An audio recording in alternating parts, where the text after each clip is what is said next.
இயேசு கிறிஸ்து நாமத்திலே உங்களை வரவேற்கிறேன்.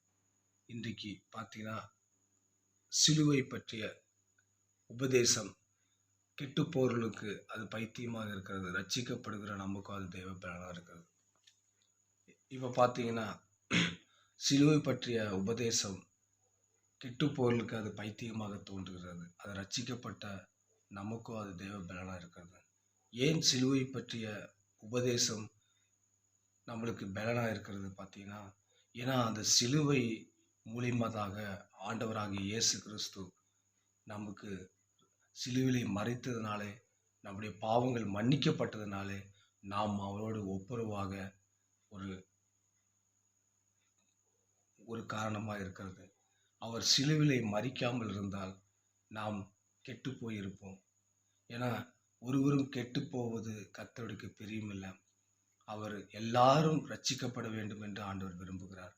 நாம் ரட்சிக்கப்படும்படி, நாம் மீட்கப்படும்படி ஆண்டவராகிய இயேசு கிறிஸ்து இந்த பூமிக்கு வந்தார்.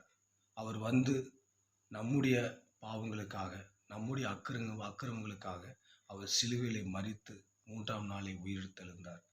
சிலுவையிலே பார்த்தீங்கன்னா, அவர் முள்மூடி சுட்டப்பட்டு, கைகளில் 2 காலில் ஆணிகள் அடிக்கப்பட்டு, அவர் வாரினால் அடிக்கப்பட்டு, எவ்வளவு பாடுகள், எவ்வளவு கஷ்டங்கள் பார்த்தீங்கன்னா, எதற்காக?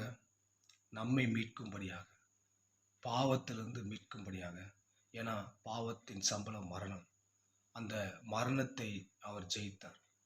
மரணமே உன் கூரெங்கே அப்படின்ற சொன்ன மாதிரி ஆண்டவர் மரணத்தை ஜெயித்தார். அவர் மரித்து 3ஆம் நாளில் உயிரோடு எழுந்தார். அதே போல கர்த்தர் நம்மை நினைத்திருக்கிறார். அவர் சிலுவையிலே அவமானத்தை எண்ணாமல் அவர் சந்தோஷத்தை பொருட்டு அது நமக்காக அவர் சகித்து கொண்டார். அந்த சிலுவை கஷ்டத்தை, பாடுகளை நம்மை மீட்கும்படியாக பரலோகத்திலே கொண்டு போய் சேர்க்கக்கூடிய அந்த சந்தோஷத்தை நிமித்தமாக அவர் அந்த பாடுகளை சந்தோஷமாக அவர் ஏற்றுக்கொண்டார். அவர் மட்டும் சிலுவையிலே மரிக்காமல் இருந்தால் நாம் என்றைக்கோ கெட்டு போயிருப்போம். ஏன்னா அவனவன் தன் இஷ்டத்துப்படி அவனுடைய செய்கையை செய்து கொண்டிருந்தான். ஆனால் தேவனோ நம்மை கூட்டி சேர்த்து நம்மளை சிலுவை பக்கமாக இணைத்து நம்மளை வாழும்படியாக அவர் கிருபை செய்தார். ஏன்னா சிலுவை மூலியமாக அவர் கல்வாரி சிலுவையை மரித்து 3ஆம் நாளை உயிரோடு எழுந்தார். அவர் ரத்தத்தினால நம் பாவங்கள் மன்னிக்கப்பட்டது. இயேசு கிறிஸ்துவின் ரத்தம் சகல பாவங்கள் நீக்கி நம்மளை சுத்திகரிக்கும். அந்த ரத்தத்தினால நம் பாடுகள் எல்லாம் மறைந்து சமாதானம், சந்தோஷத்தை தருகிறார். சந்தோஷமாய் மாறும். உங்களுக்கு உதவி செய்ய யாரும் இல்லையா? உங்களை கைவிட்டு விட்டார்களா? நீங்கள் வியாதியாக இருக்கிறீர்களா? மருத்துவர்கள் கைவிட்டு விட்டார்களா? உங்களுக்கு நீ வாழ வழி இல்லாமல் இருக்கிறீர்களா? கவலைப்பட வேண்டாம். ஆண்டவராகிய இயேசு கிறிஸ்து நம்முடைய ஆசீர்வாதங்களுக்காக அவர் மரித்தார்.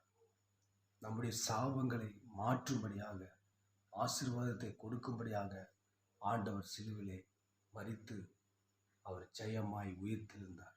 இன்றைக்கும் அவர் ஜீவிக்கிறார். அவர் நம்முடைய தேவைகளை சந்திப்பார்.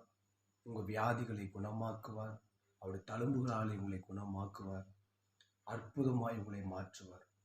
இன்றைக்கே ஆண்டவர் உங்களை ஆசீர்வதிப்பார்.